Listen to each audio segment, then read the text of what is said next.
अपने पसंदीदा शो के फुल एपिसोड देखने के लिए अभी डाउनलोड करें दंगल प्ले ऐप।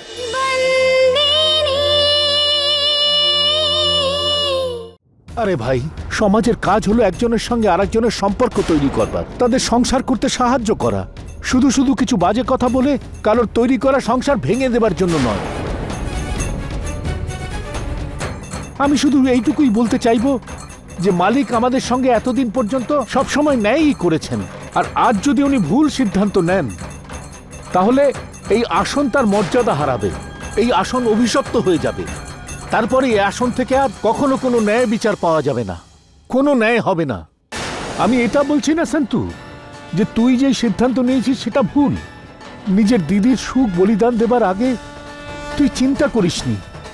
আর আজ যখন মালিক ওই সিদ্ধান্ত মানছেন না, কারণ মালিক গ্রামের এই কুসংস্কার আর ভুল ভাবনা চিন্তা আটকাবার জন্য মালিক এই সিদ্ধান্ত মানছেন না।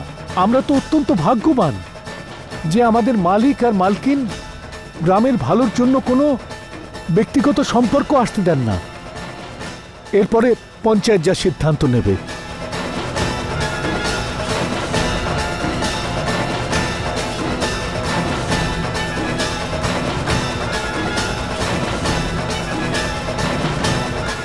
মালিক, আমাদের ক্ষমা করে দিন মালিক। মাধব কাকা একদম ঠিক বলেছেন।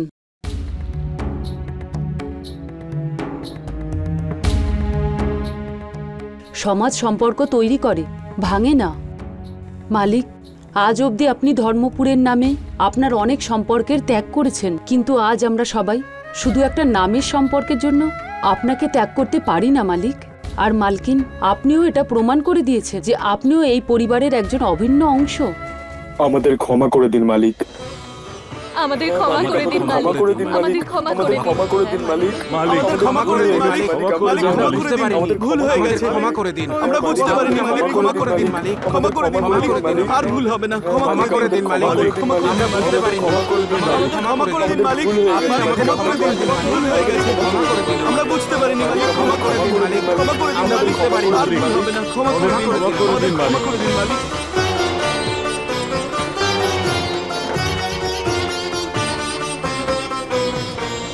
জয় শ্রীকৃষ্ণ, ধন্যবাদ।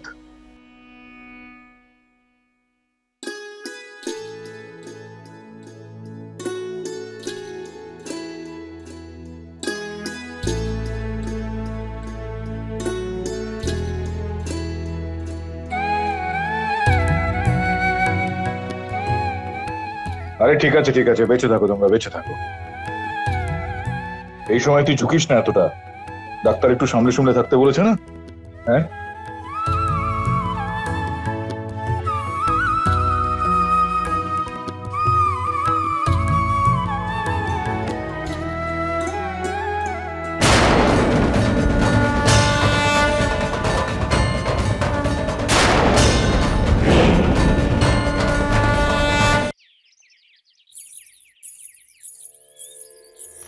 এই সন্তুরি, আমি নিজে তোকে এই ন্যায় বিচার করার দায়িত্বটা দিয়েছিলাম। আমি নিজে তোকে এই অধিকারটা দিই যাতে তুই অর্জুন আর খেমির জীবনের বিষয়ে এই সিদ্ধান্তটা নিতে পারিস।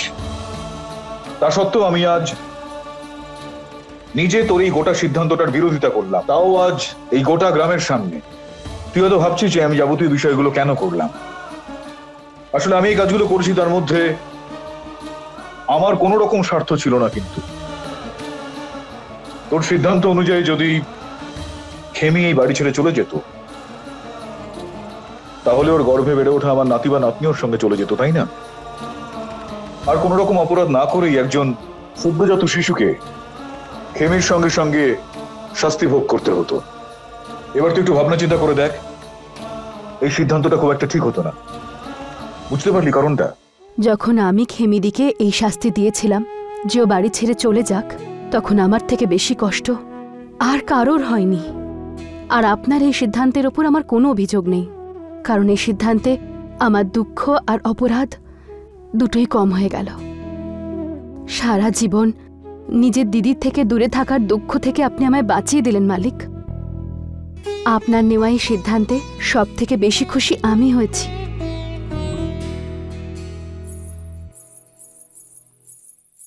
দাঁড়া খেমি,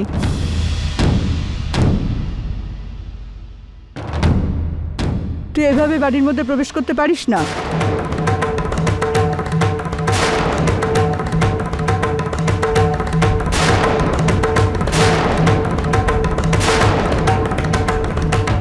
এ আপনি কি বলছেন মা? আরে তরু, প্রথমবার বউ হয়ে এলো এখানে, ওকে বরণ করে গৃহপ্রবেশ করতে হবে না? আরে শান্তুমার, বরণ ডালা নিয়ে আয়। তোরা দুজন এখানে কি করছিস? যা, ওকে গিয়ে সাহায্য কর।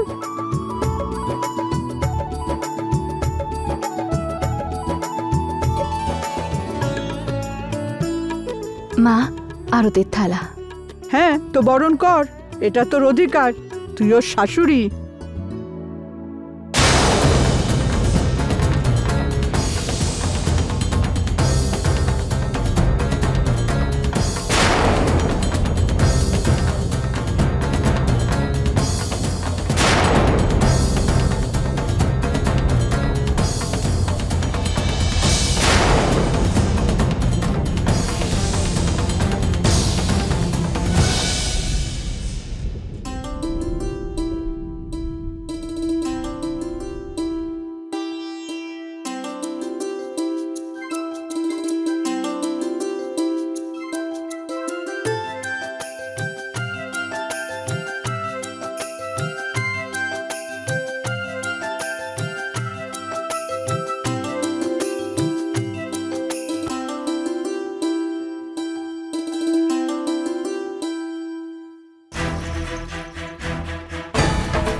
বেঁচে থাক তোরা, সুখে থাক।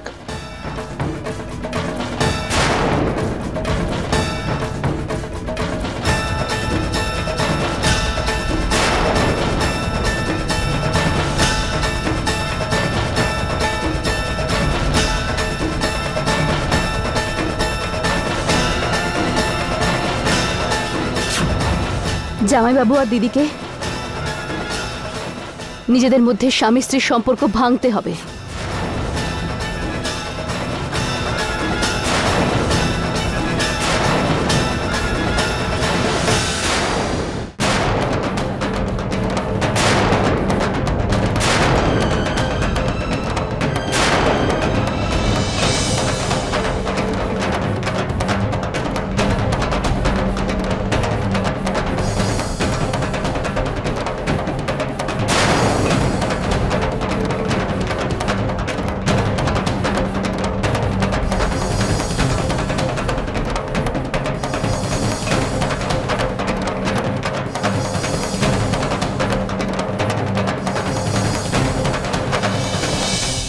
চল।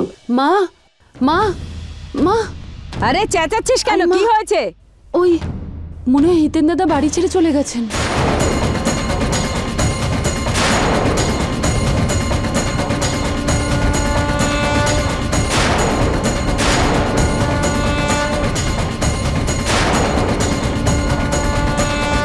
বাড়ি ছেড়ে চলে গেছে মানেটা কি? আমি ওনার ঘরে গেছিলাম, ওখানে ওনার কোনো জিনিসপত্র নেই। বাবা, যে মানুষ তার স্ত্রী আর আমাকে নিয়ে সন্দেহ করে, এমনকি সন্দেহের বশে সে সবকিছু করতে পারে, তার সঙ্গে একই বাড়িতে এক ছাদের নিচে থাকা আমার পক্ষে সম্ভব নয়। কোথায় যেতে পারে? মৌলিক, চল তো বাবা। না বাবা, এই বাড়ি থেকে কেউ একবার বেরোবে না ওকে ফিরিয়ে আনার জন্য।